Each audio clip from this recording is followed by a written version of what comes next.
If you have a construction company or if you're starting one, then this is the right video. We just want to share our information and our knowledge that we have been utilizing in our businesses. Also, some things we wish we would have done because they're very expensive mistakes. You have a business. This is you.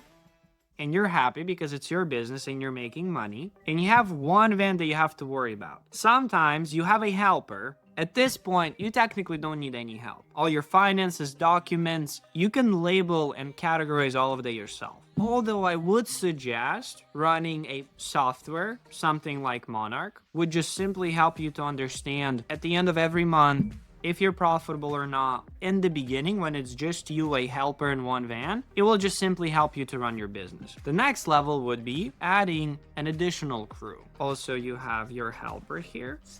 This is where you're doubling your transactions. And that's where you technically don't get paid enough to hire someone to do bookkeeping for you. But at the same time, you're making enough money that you could get someone just part-time. So a CPA or someone part-time, maybe your wife, if you can convince her, she can help you manage your business at this point when you have 2 vehicles and 2 crews. Next level is when you double. Now you have anywhere between 4 to 6, but this is where it gets complicated because you need to introduce new position. It would be operations manager. And at this point, you have a choice to become an ops manager, or you can hire a person. Depends what you're good at and what you like doing. I would suggest you to pick a strong side of yourself. That way you can keep growing in that department and that division. Anyways, you know your operations because you have been running them before, so you know what it needs to look like and what it needs to be. So I do think that you can make a right decision by hiring a right person. Also, if you're tired of field work and you would like to be that operations manager, that's totally your choice, as long as that's what you want to do. This position would take work from your CPA and it would get all the work that you are currently dealing with, and that person would now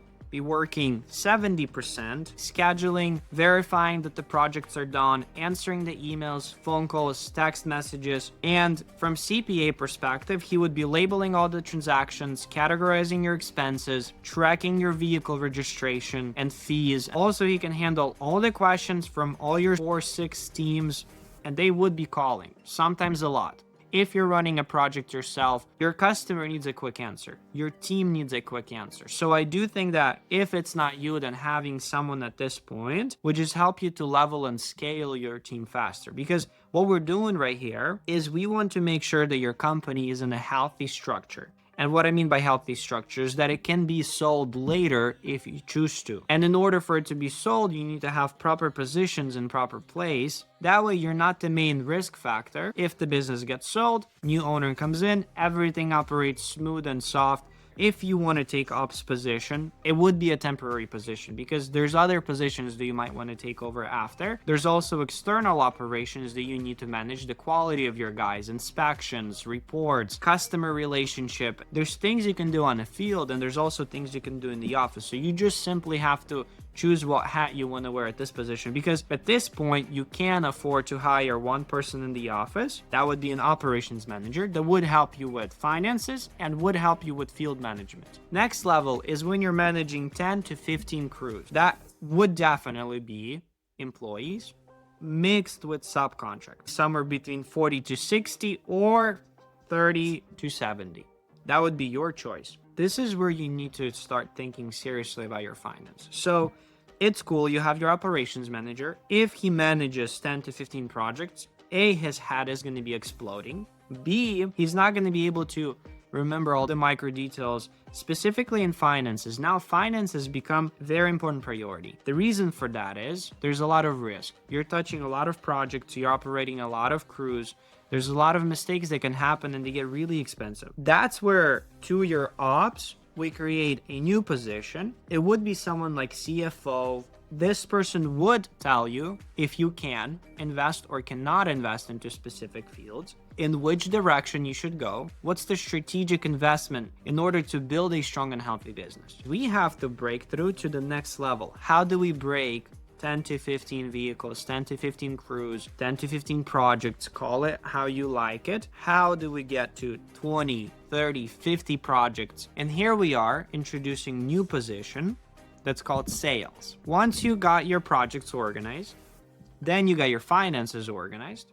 At this point, you can go and get direct work. But this is where you need to start. You need to start with operations to make sure your customers are happy. If you can get more work, you get more work. If customers are happy, they give you more work. Once you have a lot of work, then you need to figure out, okay, how are my finances? Am I profitable on the projects? What projects do I like? Well, this is where you can figure out cool patterns. Like, what can I do that would require less work, but would give me more profit or return on the investment? So I do think that this one's like boring but necessary, which is operations. Finances is something fun but stressful because you have too much of it, you worry. You have too little of it, you worry. And sales is something where it can be creative. But at this point, you have a very strong foundation. Here's the only problem. If you don't have a CRM or ERP in order to track your operations, finances, and sales, you technically just have 3 different departments that don't know what's going on when you're trying to get your company to the next level, especially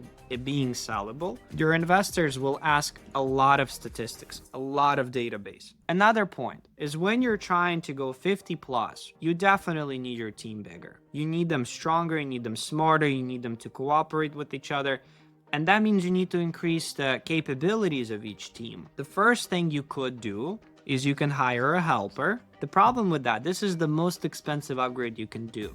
There's another alternative that you can do. You can invest into a better software. It has AI tools in it. So now whatever the operations manager did in a day, now it can happen in an hour or 2 hours. For example, there's AI tools for emails that can scan all your incoming and outgoing emails. They can proofread all of it. Same goes for finances. There's tools that help you label and categorize your transactions so you're not doing it manually. Now sales, same thing. You can automate your leads. I do think that hardware software is the first upgrade you would invest into. Hardware being computers, software being ERP, CRM, financial planning, tracking, and then you would invest into an additional labor force. At least at that point, you understand you're not making a mistake because you really understand that there's a lot more work to be done with all the tools accessible, and your helpers can learn from the high-tech skills that your managers acquired. Now that we have discussed about our foundation, we talked about our management positions, we talked about growing our team, this is where your market could be your cap. It's just, how is economy doing? How is that specific area where you at? How much can you grow it? Later, you involve more departments like HR. You also would need to include legal services. So this is just a beginning of a company that's very strong and very necessary. But HR,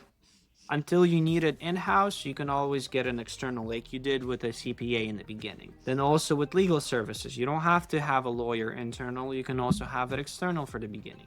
There's also IT department that you will need to include eventually because you can then develop your own AI model that could help you run your software and hardware even more efficient. There's always more things, but I do think that this will only happen if you organize this properly. But if you're at this position, meaning you have operations manager, you have finance manager, you have sales manager, I do think you're somewhere between 10 to 30, $50 million. So I think you're doing very good at this position. And it can allow you to now have access to better tools, better people, better advisors, better management team, and it can help you to escalate your business higher than it's ever been before. By that time, you would probably find an advisor or you would go to a business meeting and trainings that would tell you what to do next. If this was helpful, like, subscribe, and you can click right here for more videos.